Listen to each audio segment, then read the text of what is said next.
오늘 우리의 주신 하나님의 말씀은 이사야 66장입니다. 이사야 66장입니다. 제가 가진 구약성경 1047면에 있습니다. 이사야 66장 1절부터 24절까지 저와 함께 교독하시겠습니다. 여호와께서 이와 같이 말씀하시되 하늘은 나의 보좌요 땅은 나의 발판이니 너희가 나를 위하여 무슨 집을 지으랴. 내가 안식할 처소가 어디랴.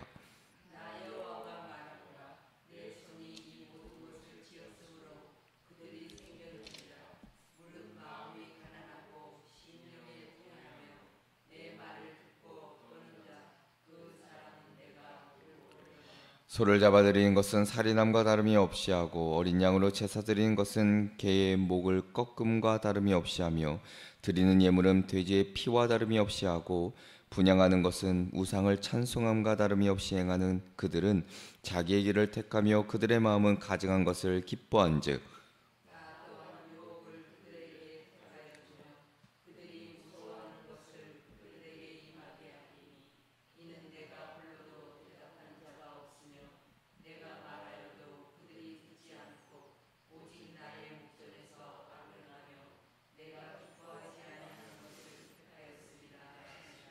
여호와의 말씀으로 말미암아 떠는 자들아 그의 말씀을 들을지어다. 이르시되 너희 형제가 너희를 미워하며 내 이름으로 말미암아 너희를 쫓아내며 이르기를 여호와께서는 영광을 나타내사 너희 기쁨을 우리에게 보이시기를 원하노라 하였으나 그들은 수치를 당하리라 하셨느니라.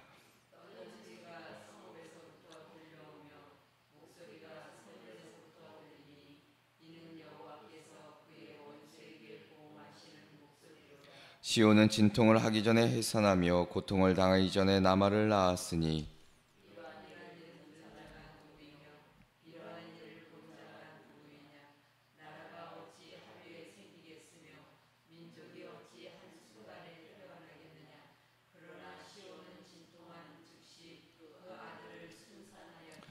여호와께서 이르시되 내가 아이를 갖도록 하였은즉 해산하게 하지 아니하겠느냐. 내 하나님이 이르시되 나는 해산하게 하는 이인즉 어찌 태를 닫겠느냐 하시니라.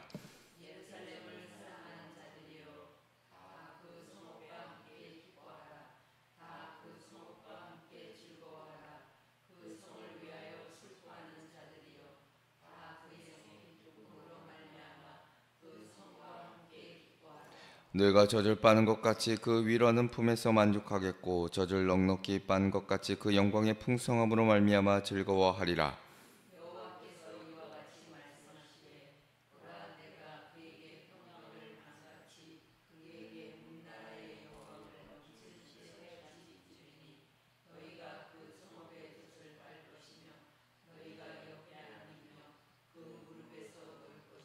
어머니가 자식을 위로함 같이 내가 너희를 위로할 것인즉 너희가 예루살렘에서 위로를 받으리니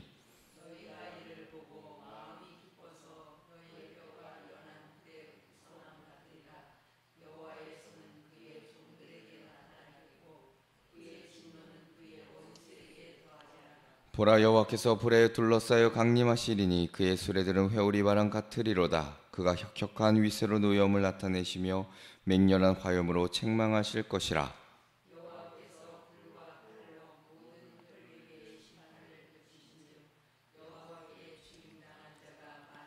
스스로 거룩하게 구별하며 스스로 정결하게 하고 동산에 들어가서 그 가운데에 있는 자를 따라 돼지고기와 가증한 물건과 쥐를 먹는 자가 다 함께 망하리라. 여호와의 말씀이니라.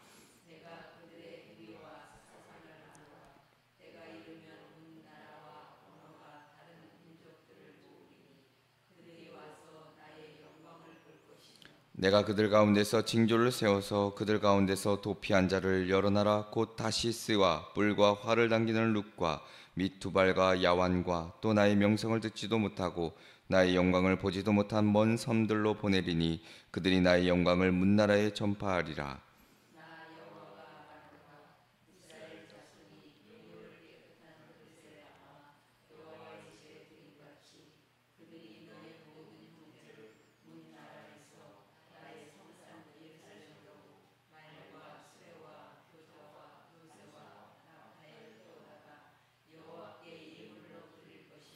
나는 그 가운데 택하여 제사장과 레위인을 삼으리라. 여호와의 말이니라.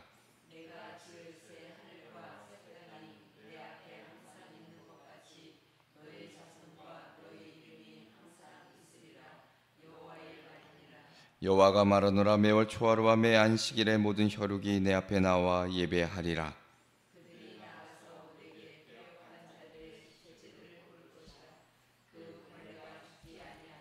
그 불이 꺼지지 아니하여 모든 혈육에게 가증함이 되리라. 아멘. 할렐루야.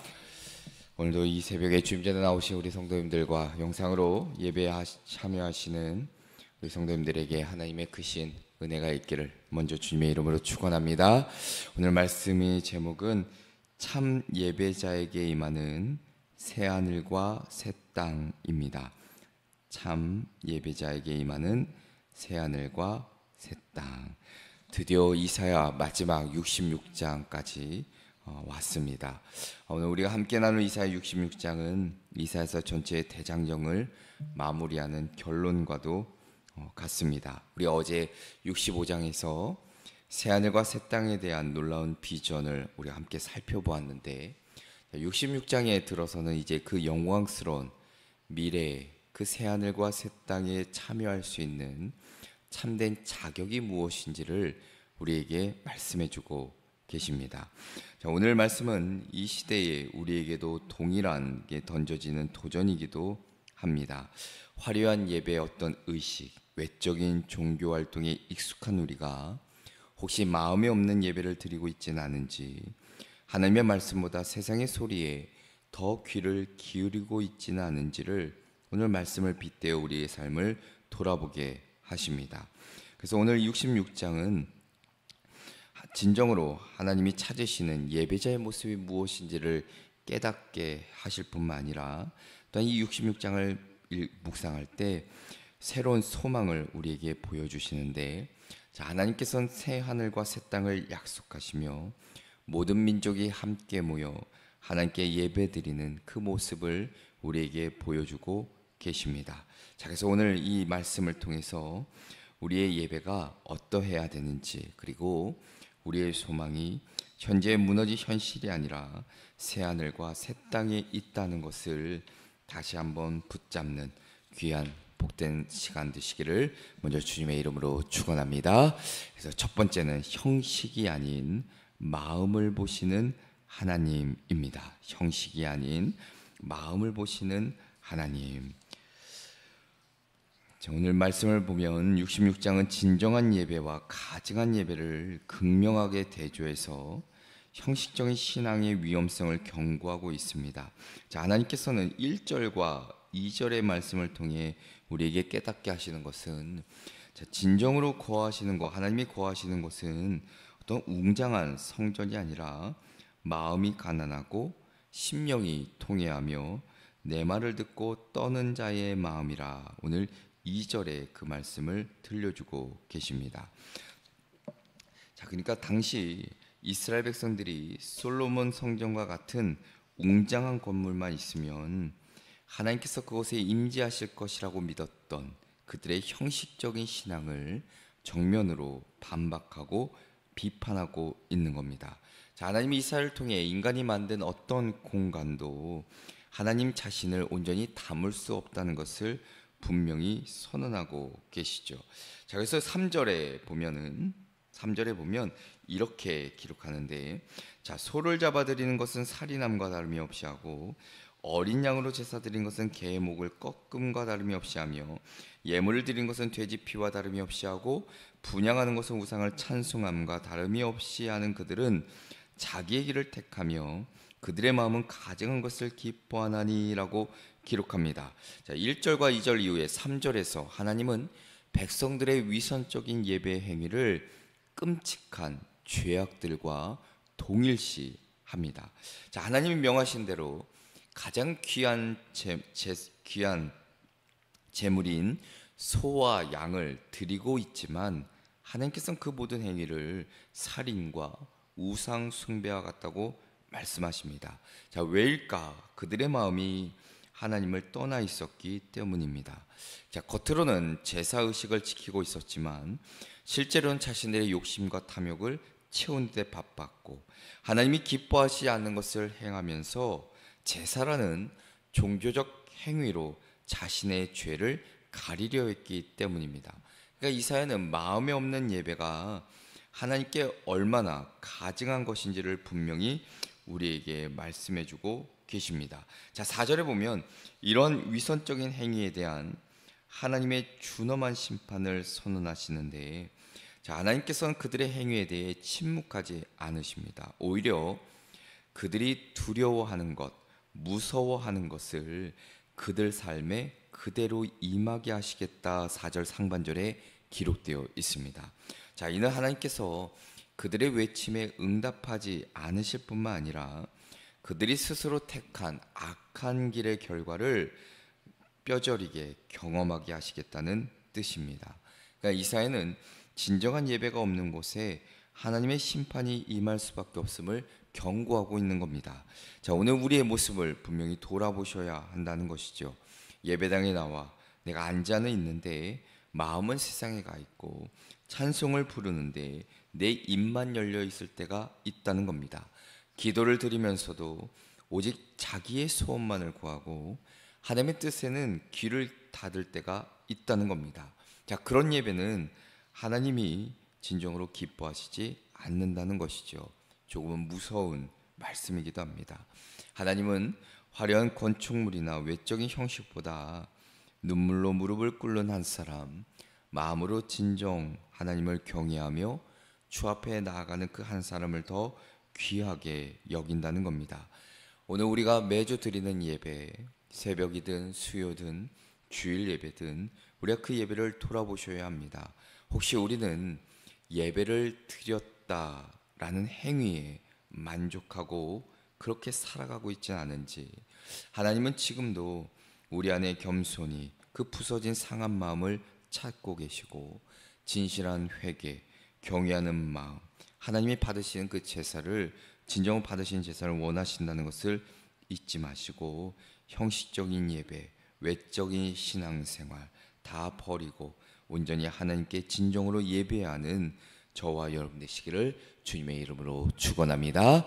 둘째로는 심판을 넘어 새 일을 행하시는 하나님입니다.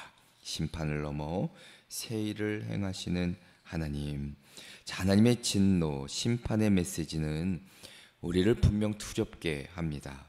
그러나 이사야 66장은 심판이 끝이 아니라는 놀라운 말씀을 우리에게 보여주는데, 우리가 계속해서 우리가 성경 말씀을 볼 때 하나님의 그 진정한 마음은 멸망에 있지 않고 회복과 새로운 창조에 있다는 것을 분명히 마음에 새겨야 합니다. 자, 7절부터 9절의 말씀은 그 소망을 우리에게 보여주고 계시는데, 자, 7절의 말씀을 보니까 시온은 진통을 하기 전에 해산하며 고통을 당하기 전에 나말을 낳았으니라고 기록합니다. 자, 이 말씀은 이스라엘의 회복을 갑작스럽게 예상치 못하게 일어나게 하실 것이라, 곧 하나님의 능력, 하나님의 주권을 우리에게 보여주고 계시는데, 자, 여인이 해산의 진통을 겪기도 전에 아기를 낳는다는 것, 자, 불가능해 보이는 일이죠. 자, 이사야는 이 비유를 통해 새 예루살렘의 탄생이 인간의 노력, 계획, 어떤 기다림을 통해서가 아니라 오직 하나님의 주권적이고 그 하나님의 개입하시는 역사를 통해 이루어질 것임을 강조하는 말씀입니다. 자, 이스라엘은 바벨론 포로에서 돌아와도 현실적으로는 여전히 연약하고 힘이 없는 민족이었습니다. 자, 그런데 하나님이 그들을 향해 말씀하시는 겁니다. 자, 9절의 말씀을 보면 여호와께서 이르시되 내가 아이를 갖도록 하였은즉 해산하게 하지 아니하겠느냐, 내 하나님이 이르시되 나는 해산하게 하는 이인즉 어찌 태를 닫겠느냐 하시니라 기록합니다. 다시 말하면 하나님이 새로운 역사를 시작하셨다면 반드시 그 일을 완성하신다는 겁니다. 하나님의 주권 안에서는 어떠한 세력도 하나님의 계획을 저지할 수 없음을 강조하는 말씀이기도 합니다. 자, 이 기적은, 이 놀라운 사실은 단지 예루살렘에만 예루살렘만을 위한 것은 아니죠. 10절부터 14절의 말씀을 보면 회복된 예루살렘을 통해 온 세상이 누리게 될 기쁨과 위로를 기록하고 있습니다. 자, 10절을 먼저 보면 예루살렘을 사랑하는 자들이여 다 성읍과 그 성읍과 함께 기뻐하라. 다 그 성읍과 함께 즐거워하라. 그 성을 위하여 슬퍼하는 자들이여 다 그 성의 기쁨으로 말미암아 그 성과 함께 기뻐하라 표현하고 있습니다. 자, 이스라엘 백성에게 예루살렘이라는 것은 단순한 도시를 넘어 하나님의 임재가 상징적으로 머무는 거룩한 곳입니다. 자, 그런데 그들이 죄를 지었을 때 그들의 기쁨, 즐거움도 사라졌습니다. 자, 그런데 이제 하나님께서는 그들을 회복시키셔서 예루살렘을 통해 온 세상 모든 민족에게 바로 그 위로와 기쁨을 주실 것이라 약속하고 계십니다. 자, 또한 11절에 보면 마치 어머니가 자녀를 품에 안고 젖을 먹이며 위로하는 것처럼 하나님이 예루살렘을 통해 자기 백성을 위로하시고 새 힘을 주실 것을 말씀하시죠. 이 구절 안에는 하나님의 그 부드러운 사랑, 따뜻한 품이 담겨져 있습니다. 자, 그러니까 하나님은 심판의 하나님이실 뿐만 아니라 동시에 긍휼과 사랑, 그 위로의 하나님이심을 보여주고 계십니다. 자, 본문은 여기서 멈추지 않고 15절 이하를 보면 하나님은 회복의 약속도 분명히 하시지만 그와 함께 심판의 말씀도 병행하시는데, 자, 15절 이하에 보면 보라 여호와께서 불에 둘러싸여 강림하시리니 그의 수레들은 회오리 바람 같으리로다. 그가 혁혁한 윗으로 노임을 나타내시며 맹렬한 화염으로 책망하실 것이라. 여호와께서 불과 칼로 모든 혈육에게 심판을 베푸신즉 여호와께 죽임 당할 자가 많으리니라고 기록합니다. 자, 단순히 바벨론 시대의 심판만이 아니라 종말론적인 심판을 예표하는 말씀입니다. 그러니까 하나님의 회복은 심판을 거쳐 이루어지는데, 자, 새로운 창조라는 것은 낡은 세상을 정리한 후에 주어진다는 것을 말씀하시죠. 자, 오늘 우리의 삶에도 동일합니다. 하나님은 우리 안에서 새 일을 행하시려면 낡은 습관, 죄악된 삶, 그 본성이 사라지고 끊어져야 한다는 겁니다. 옛사람이 죽지 않고서는 새 사람으로 거듭날 수가 없기 때문입니다. 심판은 무섭지만 동시에 하나님의 백성에게는 새로운 시작의 기회이기도 합니다. 하나님은 우리를 무너뜨리기 위해 심판하지 않으시고 오히려 죄를 끊어내고 더 나은 회복으로 이끌기 위해 그 심판과 징계를 우리에게 허락하신다는 사실입니다. 자, 오늘 이 말씀을 통해 우리 삶의 혹여나 지금 이 순간이 고통의 시간이고 흔들림의 시간이고 절망과 낙심의 시간을 지나고 있다면 그것이 결코 끝이 아님을 우리가 확신하고 하나님은 그 너머에 새 일을 행하시는 분임을 우리가 믿고 더욱더 주 앞에 겸손히 설 때에 하나님은 고난을 축복으로 바꾸시고 우리의 눈물을 기쁨과 환희로 바꾸실 것임을 오늘 이 말씀의 위로와 확신이 저와 여러분 삶 가운데 있기를 주님의 이름으로 축원합니다. 끝으로는 새 하늘과 새 땅을 이루시는 하나님입니다. 새 하늘과 새 땅을 이루시는 하나님. 자, 이사야 전체의 대장정은 놀랍게도 이스라엘 민족의 회복에서 끝나지 않습니다. 심판과 고난을 뚫고 나온 하나님의 그 역사하심은 이제 모든 민족을 향한 구원의 약속으로 이제 확장되는데, 자, 이 66장의 마지막 우리가 말씀을 볼 때 하나님의 구원이 얼마나 광대한지 온 민족에게 향하고 있는지를 보여주고 계십니다. 자, 본문의 마지막 부분 18절에 보실 텐데, 자, 내가 그들의 행위와 사상을 아노라. 때가 이르면 문나라와 언어가 다른 민족들을 모으리니 그들이 와서 나의 영광을 볼 것이며 라고 기록합니다. 자, 우리는 하나님의 시선이 단순히 이스라엘이라는 한 민족에 머물러 있지 않으시고 열방 전체를 향하고 있음을 먼저 발견할 수 있습니다.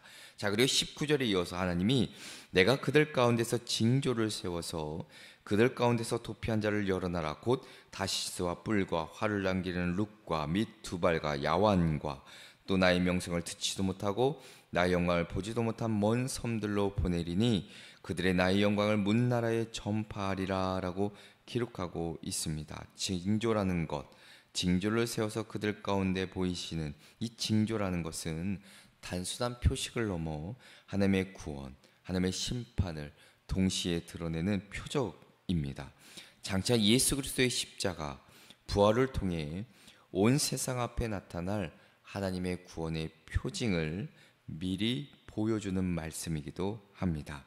자, 특별히 20절은 이렇게 기록하기를 나 여호와가 말하노라. 이스라엘 자손이 예물을 깨끗한 그릇에 담아 여호와의 집에 드림같이 그들이 너희 모든 형제를 문 나라에서 나의 성산 예루살렘으로 말과 소래와 교자와 노새와 낙타와 낙타에 태워다가 여호와께 예물로 드릴 것이요 단순한 귀한의 모습 그것을 넘어 모든 민족이 예루살렘으로 몰려와 하나님을 예배하는 그때 그 시대 종말론적 예배의 모습을 담아내고 있는 예언의 말씀이기도 합니다.